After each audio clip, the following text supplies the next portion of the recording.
Welcome back to our last episode of IWPK for 2025. This is a short one with a quick message, but I'm super excited about it. And I believe today's topic has the potential to be expanded on further in a future episode on the show, hopefully in 2026. And it has nothing to do with the traditional, potentially boring topics shows like mine always talk about at this time of the year, like goals and New Year's resolutions and word of the year. I've been playing around with an idea that I like to call the game of life. Intentionality with Paul Kempff, for people who lead with intention and live with impact. This is a game you play against yourself, and it is a game you can never win. Your best outcome to hope for is to be able to extend the game for as long as possible. However, there is no doubt in my mind that it is the most important game you will ever play. First, a warning, and then I will explain how the game works. Maybe Christmas is not the best time to play this game, and maybe not even being on holiday is the best time to play this game, because it is something that might shock you or even depress you a little bit, and it is certainly not my intention to shock or depress you during the festive season. I do, however, believe it can be an eye-opening, brain-expanding, and incredibly powerful motivational game to play with yourself. It may just be the catalyst to start thinking differently about your life and to actually start doing things differently in 2026. And therefore, I recommend you try to play this game early in the new year. For me, this game has been incredibly powerful in focusing my attention and intention on how and on what I spend my time every day. So how does the game work?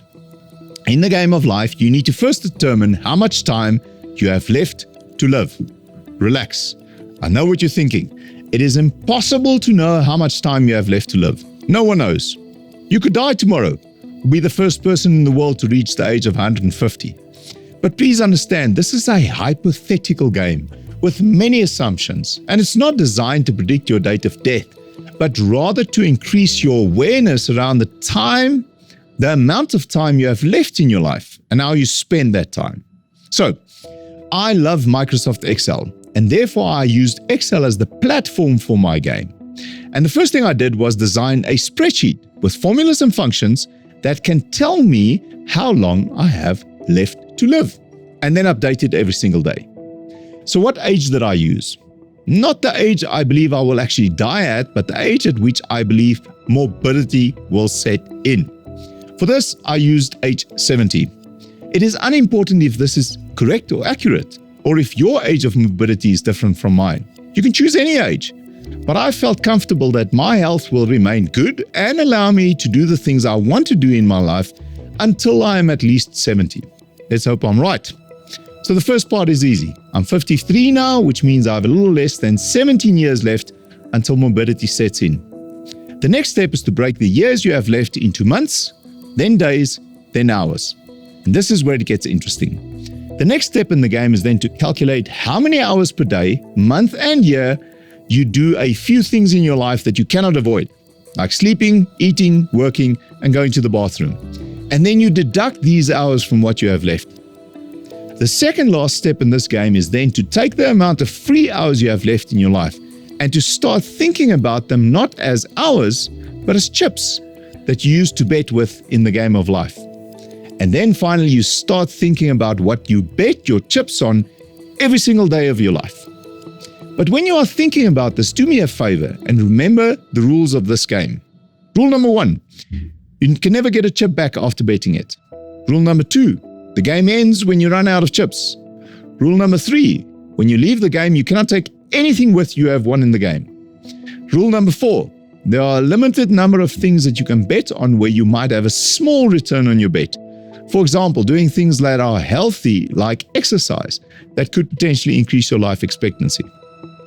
And why think of the rest of your life, the hours you have left in your life, in this way?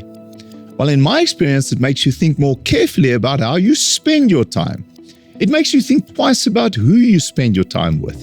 And it focuses your attention on finding ways to spend your hours on more things that bring you joy in life and less hours on things that detract from your joy. It really is as simple as that. That is the game of life. And by the way, at the time of recording this episode, I had 148,116 chips or hours left before morbidity is expected to set in for me. But I only had 42,559 chips or available hours where I have the freedom to decide on what I want to spend those hours on. For one thing, it has certainly made me think more carefully about concepts like retirement and the relationships I have in my life. If you're interested to know more about this game of life, send me an email on paul@iwpk.co.za or engage with us on social media. I will be happy to share with you how I did these calculations and a lot more information about how I intend to play the game of life in the future. The tip of the week for this episode is an interesting one. It is a book and a podcast, and I've actually recommended it before. So why repeat the recommendation? Well, because it is actually the source material of the original idea of the game of life that I've just shared with you, and I have to give it credit. So go and read The Diary of a CEO if you have not yet done so. Thanks for listening to this short episode. Thanks for joining me and giving me some of your valuable time. I appreciate you. I want to end off by wishing all of our loyal listeners and followers the most amazing festive season.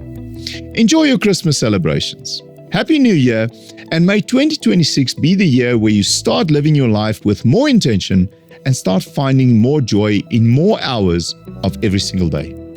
My final wish to everyone for 2025 is that you find restoration this holiday by filling your soul with things that move you and ignites your passion and joy, and that 2026 is the year that you find the mysterious key that unlocks the magic of a gorgeous life for you.